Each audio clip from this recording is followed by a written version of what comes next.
Egypt's Minister of Foreign Affairs and his Cypriot counterpart discussed joint cooperation at various levels.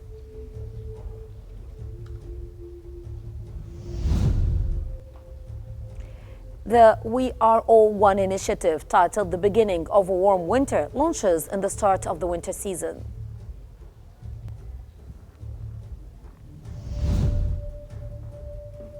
And Egypt to participate in the G20 summit on November 18th in Brazil.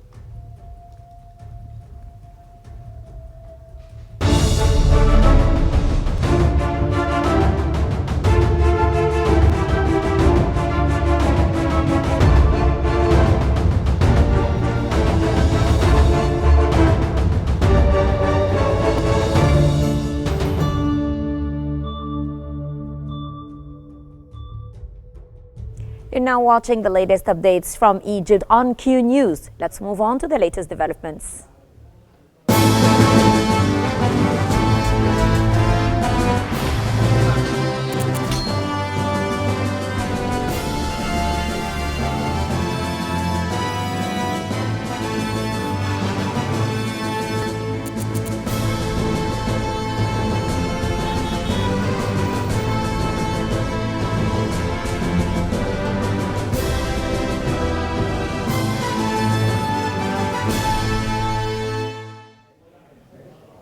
Egypt's Minister of Foreign Affairs, Badr Abdulati, has met with his Cypriot counterpart, Konstantinos Kompos, to discuss joint cooperation at various levels.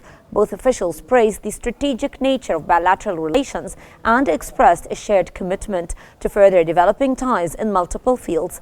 Minister Abdulati emphasized Egypt's dedication to enhancing economic trade and investment relations with Cyprus, highlighting plans to establish a joint business council. He also underscored the importance of expanding cooperation in employing Egyptian workers in Cyprus.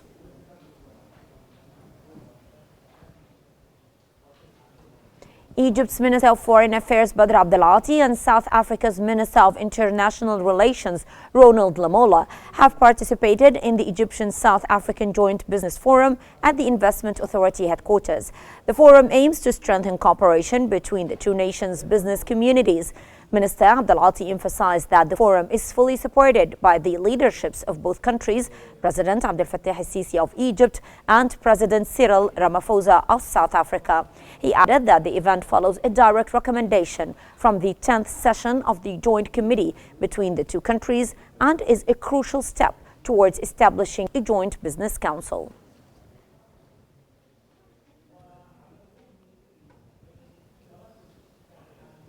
Lieutenant General Ahmed Khalifa, Chief of Staff of the Egyptian Armed Forces, has met with Lieutenant General Metin Gurak, Chief of the General Staff of the Turkish Armed Forces, during his official visit to Egypt.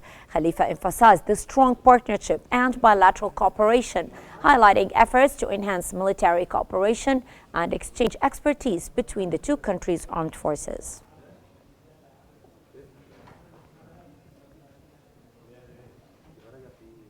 Ukrainian President Volodymyr Zelensky has received the credentials of Ambassador Barakat Ilithi, who began his duties as Egypt's ambassador to Kiev in November 2024.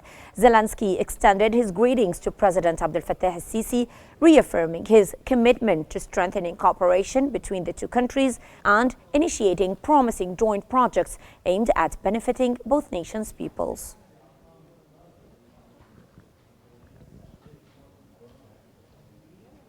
The We Are All One initiative, titled The Beginning of a Warm Winter, will launch with the start of the winter season. The initiative aims to provide winter supplies and clothing at reduced prices across the Republic, available at outlets and major commercial markets listed on the Ministry of Interior's official website. The ministry continues to offer essential food and non-food items at discounted prices through 1,050 fixed and mobile outlets, tents in public squares and streets, as well as car convoys under the Aman system, all accessible via the ministry's official website.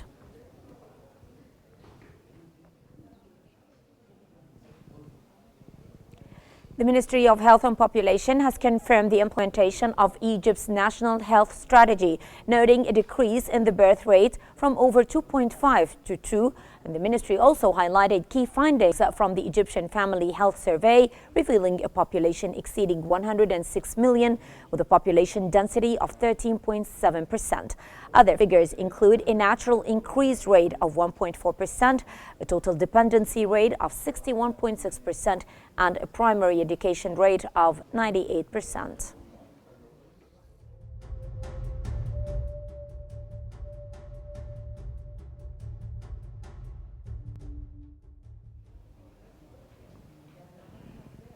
The Brazilian city of Rio de Janeiro will host the G20 summit on November 18th and 19th, with Egypt participating at the invitation of Brazilian President Lula da Silva.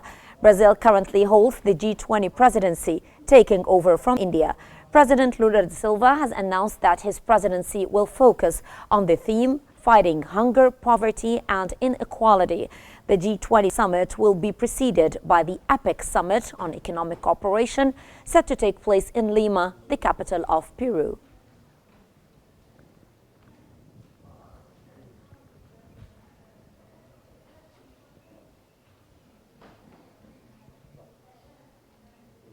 To discuss Egypt's participation in the upcoming G20 summit, we're now joined from Cairo by Dr. Mohammed Al-Bahwashi, economics professor.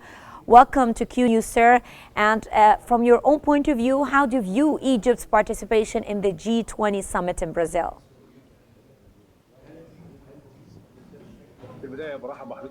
At the outset, I would like to welcome you and everyone. In fact, it is very important that Egypt is going to participate in the G20 summit because it is going to express African matters and in these sessions, and as well Egypt is going to shed light on some international and regional crises, and through its participation in the G20 summit, Egypt as well is going to shed light on the investment opportunities that the countries of Africa can benefit from. And in fact,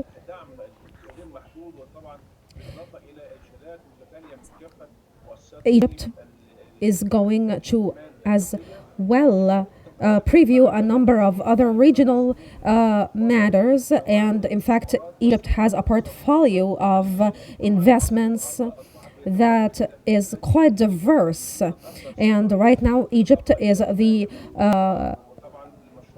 one of the leading countries in the production of green ammonia and green hydrogen, which is attracting a lot of investment. In fact, and Egypt on the agricultural level has been able to increase its agricultural expanses of land, and I believe that Egypt is going to utilize the G20 in order to attract more and more investment momentum.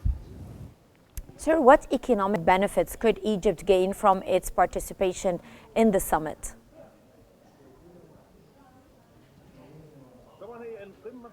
In fact, the summit in and of itself is a convention of the biggest 20 world economies, and so Egypt is going to utilize the sessions of the G20 summit by shedding light on Egypt's investment opportunities. And as I have mentioned previously, Egypt has a lot of opportunities for investment and can cater for the needs of a lot of world economies. And right now Egypt is a great incumbent environment for investment, for world investment.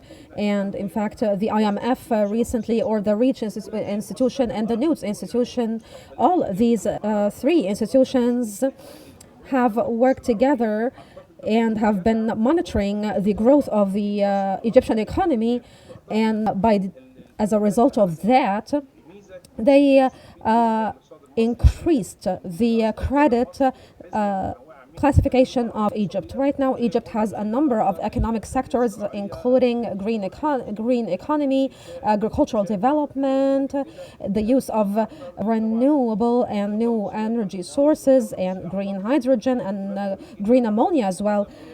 All these sectors are actually replete with investment opportunities, and China is one of the countries that are now benefiting from these opportunities because China has established a industrial zone or industrial park in the governorate of Suez, and all these matters and signs attest to the fact that Egypt is an incumbent environment for lucrative investments.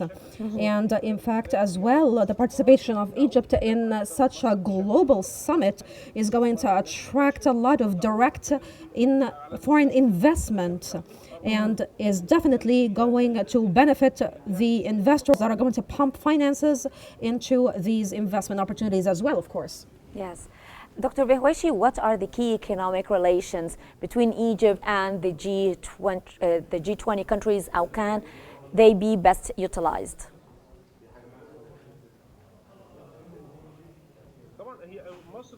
In fact, Egypt has excellent relations with all the 20 countries that are member states of the G20 summit.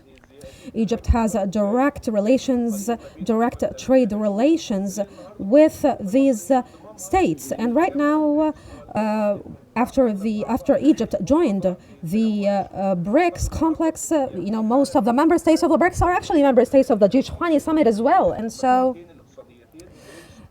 Right now we have two economic poles convening together and intersecting in the upcoming G20 summit.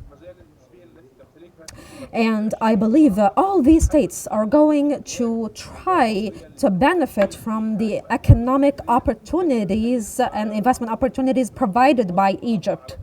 And right now, Egypt is present on the table of the G20 summit. This attests to the significance and the strategic importance of Egypt being the gateway to the Middle East and Africa. And we, of course, all know, and the international community knows, that Egypt always represents the African or the Pan-African voice in these international conference sessions. And Egypt is never just interested in its own national interests, but it cares about the entirety of the African continent. Egypt always voices out the needs of the African continent and tries to attract direct foreign investment, not just to itself, but to the Pan-African countries. Yes, well, that was Dr. Mohammed El-Behweshi, economics professor. Thank you very much for your valuable insights. Moving on with our news bulletin, Lieutenant General Engineer Kamel El-Wazir, Deputy Prime Minister for Industrial Development, has revealed key targets in Egypt's national industrial strategy. Speaking in a recent press statement, El-Wazir announced that the strategy aims to boost the industrial sector's contribution to the national economy from 14% to 20% by 2030. Additionally, the strategy seeks to expand the green economy's share of the gross domestic product to 5% with a focus on green industries. The plan also includes ambitious targets for job creation, aiming to double employment in the industrial sector from 3.5 million to 7 million workers.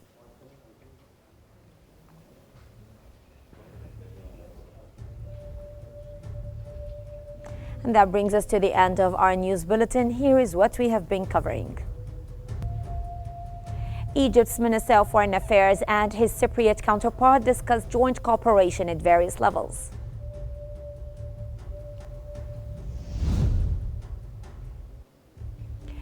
The We Are All One initiative, titled The Beginning of a Warm Winter, launches in the start of the winter season.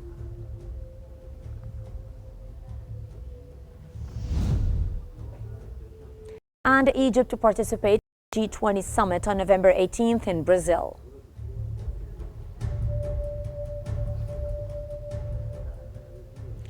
And that's all for now. Remember to stay updated by following Q News for the latest developments. Thank you very much for being with us.